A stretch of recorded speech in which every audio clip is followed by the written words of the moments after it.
లోకంలో మనం అనేక మందిని గమనిస్తూ ఉంటే అనేక మంది ఎవరొకరి మీద నమ్మకాలు పెట్టుకొని జీవితాన్ని పాడు చేసుకుంటున్న వాళ్ళు చాలామంది కనిపిస్తూ ఉన్నారు. ప్రస్తుతం దినాల్లో ఎవరిని నమ్మలేని రోజులు మనం బ్రతుకుతూ ఉన్నాం. భార్య భర్తను నమ్మలేని రోజుల్లో బ్రతుకుతూ ఉన్నాం. భర్త భార్యను నమ్మలేని రోజుల్లో బ్రతుకుతూ ఉన్నాం. ఈ లోకంలో ఎవరిని నమ్ముదామన్నా నమ్మక ద్రోహం చేస్తున్న లోకంలో మనం బ్రతుకుతూ ఉన్నాం. ప్రేమ దేవుని బిడ్డలారా, శ్రద్ధగా వినడానికి ప్రయత్నం చేయండి. ఎవరిని నమ్ముదామని లోకం నమ్మద్రోహం చేస్తూ ఉన్నారు. ప్రేమించిన వ్యక్తిని నమ్ముదామన్నా ప్రేమించిన అబ్బాయి కూడా కొద్ది కాలానికో, ప్రేమించిన అమ్మాయి కొద్ది కాలానికి నమ్మక ద్రోహం చేస్తున్న లోకంలో మనం బ్రతుకుతూ ఉన్నాం. కట్టుకున్న భర్త కలకాలం ఉంటానని, మరణము తప్పక మనల్ని ఏది ఎడబాటు చేసేది లేదని చెప్పిన అతను కూడా కొద్ది కాలానికి నమ్మక ద్రోహం చేస్తా ఉన్నాడు. ఇంతమంది లోకం నమ్మక ద్రోహం చేసిన లోకం మనం బ్రతుకుతున్నప్పటికీ ఎవరు నమ్మదగిన వారు అంటారు? మనుషుల మీద నమ్మకం పెట్టుకొని అనేక మంది జీవితాలు పాడు చేసుకుంటున్న వాళ్ళు ఉన్నారు. మనుషుల మీద ఆశలు కోరికలు పెట్టుకుని వాళ్ళు ఉన్నారు, వీళ్ళు ఉన్నారు అనుకొని నమ్మకం పెట్టుకున్న వారు కూడా మధ్యలో విడిచిపెడుతున్న రోజులు మనం గడుపుతా ఉన్నాం. మరి ఇంత చెడిపోయిన లోకంలో ఎవరిని నమ్ముదామన్నా నమ్మద్రోహం చేసే లోకంలో ఎవరు నమ్మదగిన వారు అంటారు? శ్రద్ధగా దేవుని మాట ప్రయత్నం చేయవలసిందిగా రూపేడ తెలియజేస్తా ఉన్నాను. బైబిల్ ఒక మాట చదువుకుందామా? విలాపవాక్యం 3వ అధ్యాయం 23వ వచనంలో ఒక మాట చదువుకుందాం. చాలన్న మాట గమనించండి. అనుదినము నూతనముగా ఆయనకు వాత్సల్యత పుట్టుచున్నది, నీవెంతైనా నమ్మదగిన వాడవు. వినబిల్లారా, ఈ చదవని లేఖన భాగనాల్లో ఒక అద్భుతమైన మాట మనకు కనిపిస్తూ ఉంటుందండి. ఏంటి ఆ మాట అంటే, ప్రభువా నీవెంతైనా నమ్మదగిన వాడవయ్యా. ఈ మాటలు చెప్పిన వ్యక్తి పేరు ఇర్మియా అండి. ఆ ఇర్మియా జీవితం నేర్పడిన శ్రమలు, ఆ ఇర్మియా జీవితం నేర్పడిన బాధలను, అన్ని బాధల్లో దేవుడితో పలుకుతున్న మాటలండి. ఆయన జీవితం నేర్పడిన సంగతి తెలుసా? ఆయన జీవితాన్ని ఏర్పడిన విషాదకరమైన గాథలు ఏంటి తెలుసా? ఆయన జీవితాన్ని ఏర్పడిన ఆ సమస్యలు ఏంటి తెలుసా? ఆయన జీవితంలో ఏర్పడిన ఆ సమస్యలు సుడిగుండాలు ఏంటి తెలుసా? ఈ మాటలు పలికినప్పుడు ఏదో ఆయన సంతోషాన్ని పలకలేదు. ఈ మాటలు పలికినప్పుడు ఏదో ఆనందకరమైన సందర్భంలో పలకలేదండి. ఈ మాటలు ఆయన శ్రమల మధ్యలో, బాధల మధ్యలో దేవునితో పలికిన మాటలు. ఏంటి ఆయనకు వచ్చిన అంత బాధలు ఏంటి అసలు? ఒకసారి ఆలోచన చేస్తే ఇర్మియాను భయంకరంగా కొట్టారండి. ఎంతగా తెలుసా? ఈ చంపలమ్మడు కొట్టి రక్తం మోము మీద ఉందండి.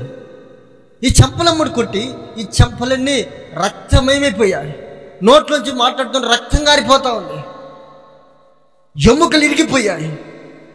కాళ్ళకు చెక్క బొండిలు బిగించారు. నీళ్ళు లేని గొంతులో ఇసిరి పడేశారు. మాట్లాడుతూ ఉంటే నోట రక్తం గారిపోతుందండి. ఆ పరిస్థితుల్లో దేవుణ్ణి అంటాడు, అయ్యా నీవెంతైనా నమ్మదగిన వాడివయ్యా. వాక్యం విన్న బిడ్డలారా, ఈరోజు నీ నమ్మకం ఎవరి మీద? లోకంలో ఎవరి మీద నమ్మకాలు పెట్టుకున్నా, ఈ లోకంలో ఎవరి మీద నమ్మకాలు పెట్టుకున్నా అర్ధాంతంగా నేను విడిచిపెట్టి వెళ్ళిపోతాడు. అది కట్టుకున్న వారు కావచ్చు, కన్నవారు కావచ్చు, ప్రేమించిన వారు కావచ్చు, ఎవరైనా కావచ్చు, తోబుట్టువులు కూడా కావచ్చు, అర్ధాంతంగా నేను విడిచిపెట్టి వెళ్ళిపోతారు. మనుషులు నమ్ముకునే కంటే యెహోవాను ఆశ్రయించుట మేలైన బైబిల్లో గ్రంథం రాయబడిందండి. మనుషుల మీద నమ్మకాలు పెట్టుకుంటే అర్ధాంతంగా నేను విడిచిపెట్టి వెళ్ళిపోతారు. నమ్మదగిన యేసు మీద నమ్మకం పెట్టుకో. ఈరోజు చాలామంది జీవితాన్ని గమనిస్తూ ఉంటాను. ప్రతి ఆదివారం మందిరానికి వెళ్తారు, వాక్యం వింటూ ఉంటారు, జీవితాలు కట్టబడి బాప్తిసం కూడా పొందుకున్న అనుభవాలు చాలామంది ఉంటా ఉంటాయి. వాస్తవానికి ఈ వాక్యం ధ్యానం చేయడానికి, ఈ వాక్యం చెప్పడం వెళ్ళగల కారణం ఏంటి అంటే, ఈ మధ్యకాలం నేను ఒక ప్రాంతానికి వాక్య పరిచర్య కోసం వెళ్ళాను. వాక్యం చెప్పి తిరుగు ప్రయాణంలో బస్ స్టాండ్కి వచ్చాను. నాకున్న అలవాటు ఏంటంటే ఏ ప్రయాణ మార్గం చేస్తున్నా, ఎక్కడికి వెళుతున్నా బైబిల్తో పాటు కొన్ని కరపత్రాలు పట్టుకెళ్ళేవాడిని. ఒకవేళ బస్సులో ప్రయాణం చేస్తే నా తోడు ప్రయాణికులకి ఇసుడు మాట్లాడి చదువుకోండి ఇచ్చేవాడిని. నేను ఎక్కడికి వెళుతున్న కరపత్రాలు తీసుకెళ్లేవాడిని. ఆ సందర్భంలో ఆ బస్సులో కరపత్రాలు పంచుతూ ఉన్నాను. ఆ కరపత్రాలు పంచుతూ ఒక చోట ప్రశాంతంగా అట్లా కూర్చున్నాను. నా కనుల మేరలో కొంచెం దూరంలో ఒక తమ్ముడు కూర్చొని ఏడుస్తా కనిపించాడు. శ్రద్ధ వినండి తొల్లారా. కొంచెం దూరంలో తమ్ముడు కూర్చొని ఏడుస్తా కనిపించాడు. కొంచెంసేపు చూశాను. ఎందుకో తమ్ముడితో మాట్లాడాలని ఒక ఆలోచనతో మెల్లిగా బయలుదేరి వెళ్ళాను. తమ్ముడి దగ్గరికి వెళ్ళాను. తమ్ముడి దగ్గరికి వెళ్ళి, తమ్ముడా యేసు మాటలు తమ్ముడా చదువుకో తమ్ముడు అని కరపత్రం ఇచ్చాను. మరలా ఏకొచ్చాను. మరలా చూస్తాడు తమ్ముడు దూరంగా కూర్చొని ఏడుస్తా కనిపించాడు, మరలా ఏడుస్తూ ఉన్నాడు. రెండు తల్లారా, తమ్ముడా నేను చాలాసేపు నేను చూస్తున్నాను తమ్ముడు, ఎందుకు ఏడుస్తున్నావు? అసలు ఏమేం తమ్ముడా? నేను ఒక సేవకుని తమ్ముడు, అసలు ఏమేం తమ్ముడా చెప్పు తమ్ముడా అని తమ్ముడు అనడం ప్రారంభించు. తమ్ముడు తన గుండెలోని బాధని చెప్పడం ప్రారంభించు. అన్నా, నాకు చిన్న వయసులోనే తండ్రిని కోల్పోయానన్నా. నాకు ఊహకున్న స్థాయిలోనే తండ్రి చనిపోయారు. నన్ను తల్లి ఈ స్థితిలో పెంచిందన్నా. ఆమె 4 ఇంట్లో పని చేసుకొని నన్ను ఈ స్థితిలో ఇంత గొప్ప స్థితికి నేను తీసుకొచ్చిందన్నా. ఇప్పుడు కొద్దిపాటు ఉద్యోగం చేస్తూ ఉన్నాను, నెలకు 50,000 ఉద్యోగం చేస్తూ ఉన్నాను. సరే మంచిది తమ్ముడా, బాగానే ఉద్యోగం ఉంది, మరి ఎందుకు ఏడుస్తున్నావు తమ్ముడా?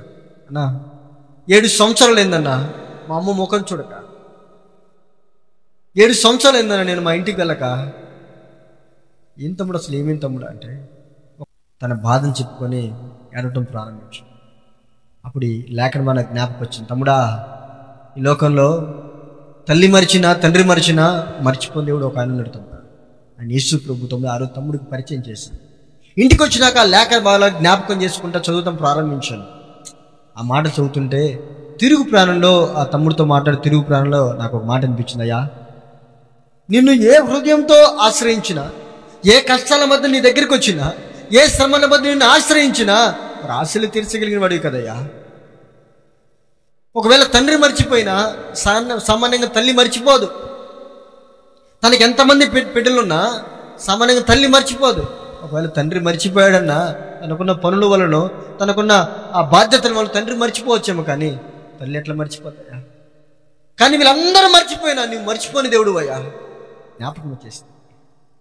తమ్ముని కూర్చోబెట్టుకొని కొన్ని లేఖను మనకి జ్ఞాపకం చేసి, తమ్ముడా, లోకం నమ్మదగిన వాళ్ళు ఎవరు లేరు తమ్ముడా. ఈరోజు కన్నవారి నమ్మద్రోహం చేస్తూ ఉన్నారు, కట్టుకున్న వారి నమ్మద్రోహం చేస్తూ ఉన్నారు, ప్రేమించిన వారి నమ్ముదాన్ని వాళ్ళు మోసం చేస్తూ ఉన్నారు. మరి లోకం నమ్మదగిన వాళ్ళు ఎవరు తమ్ముడా? అన్నదమ్ములు నమ్ముదాన్ని వాళ్ళు మోసం చేస్తూ ఉన్నారు తమ్ముడా. ఒకే తల్లిపాలు తాగుతారు, ఒకే ప్లేట్లు అన్నం తింటారు. చిన్న వయసు పెద్ద అయిపోయిన తర్వాత, వివాహం అయిపోయిన తర్వాత పొలం గెట్ల కాడా, ఆస్తి పంపకాల కాడా భయంకరంగా కొట్టుకుని ప్రాణాలు కోల్పోతున్న వాళ్ళు చాలా మంది ఉన్నారు. ఈ లోకం నమ్మదగిన వారు ఎవరు కాదు తమ్ముడా. ఈ లోకంలో తల్లి మరిచినా తండ్రి విడిచినా మర్చిపోయిన దేవుడు ఉన్నారు తమ్ముడు అని యేసుక్రీస్తుని పరిచయం చేశారు. వాక్యమైన బిడ్డలారా, ఒకసారి నా మాటలు ఆలకించి చూస్తూ ప్రభువు మీకు తెలియజేస్తా ఉన్నాను. ఈ లోకంలో నువ్వు ఎవరి మీద ఆశలు పెట్టుకున్నా, ఎవరి మీద నమ్మకం పెట్టుకున్నా ఒకరోజు నిన్ను అర్ధాంతంగా విడిచిపెడతారమ్మా. కట్టుకున్న వారు నమ్ముదామన్నా నమ్మక ద్రోహం చేస్తూ లోకాన్ని బ్రతుకుతా ఉన్నాం. ఎందుకంటే ఒక మాట చెప్పాలంటే, ఈ లోకంలో ఎందరెందరూ మనకు ఎదురవుతూ ఉంటారు. కొంతమంది ఈ కాలానుక్రమంలో అనేక మంది చనిపోతున్న వాళ్ళు కూడా ఉన్నారు. కొంతమంది బ్రతికి ఉండి కూడా మనల్ని పట్టించుకోవట్లేదండి. వారికి ఉన్న ధనాన్ని బట్టో, వారికి ఉన్న బలాన్ని బట్టో, వారికి ఉన్న ఆ అన్నాన్ని బట్టో, వారికి ఉన్న హిండ్లు హోదాన్ని బట్టో మనల్ని మర్చిపోతున్న వాళ్ళు చాలా మంది ఉన్నారు. ఎవరికి ఎవరు ఈ లోకములో చివరికి యేసే పరలోకములో. ధనము నీకుంటే అందరూ వస్తారు, దరిద్రుడవైతే దరికెవ్వరు రారు. అసలు ఆలోచిస్తావమ్మా? అనేక మంది నాకు వాళ్ళు ఉన్నారు, వీళ్ళు ఉన్నారు, వాళ్ళు సహాయం చేస్తారు, వీళ్ళు సహాయం చేస్తారు అనుకుంటున్నావేమో. మనుషులు మర్చిపోతారమ్మా. కీర్తనలో ఉంటుంది కదా, మనుషులు నమ్ముకునే కంటే యెహోవాను ఆశ్రయించుట మేలు. ఆత్మీయ బిడ్డలారా, ఈరోజు మనుషుల మీద నమ్మకం పెట్టుకుంటే నేను అర్ధాంతంగా మర్చిపోతారా. ఒక మాట చెప్పాలంటే, మొదటి యోహాను రాసిన పత్రిక 1వ అధ్యాయం 9వ వచనం మాట చదువుకుందామా? 1 కొరింథీయులకు రాసిన పత్రిక 1వ అధ్యాయం 9వ వచనంలో, మన పాపములను క్షమించే విషయంలో నమ్మదగిన వాడు. ఏంటంట? మన పాపాలను క్షమించే విషయంలో యేసు ప్రభు నమ్మదగిన వాడండి. ఈరోజు నువ్వు చేసిన పాపాలను, నేను చేసిన పాపాలను క్షమించేవారు ఎవరు లేరమ్మా. క్షమించినట్టే ఉంటారు అని అదును కోసం చూస్తారు. వాటిని మీరు గమనించండి ఒకసారి. మన పాపాలను క్షమించే విషయంలో యెహోవా నమ్మదగిన వాడండి. ఒకవేళ భర్త తప్పు చేసిన అనుకోండి, భార్య క్షమించకపోవచ్చు. భార్య మనసులో పెట్టుకుంటుంది, అదును కోసం చూస్తుందండి.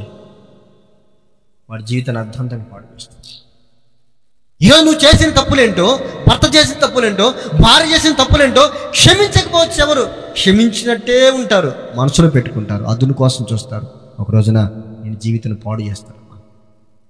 నీ పాపాలు క్షమించే విషయంలో యెహోవా నమ్మదగిన వాడు. ఎంత ఘోర పాపివైనా, ఏ పాపం మీద నీ జీవితం కొట్టుమిట్టాడుతున్నా, నీ భర్తకి చెప్పుకున్నా, మనుషులకు చెప్పుకున్నా, మనుషులను చులకన చూస్తారేమో, హేళన చేస్తారేమో, కానీ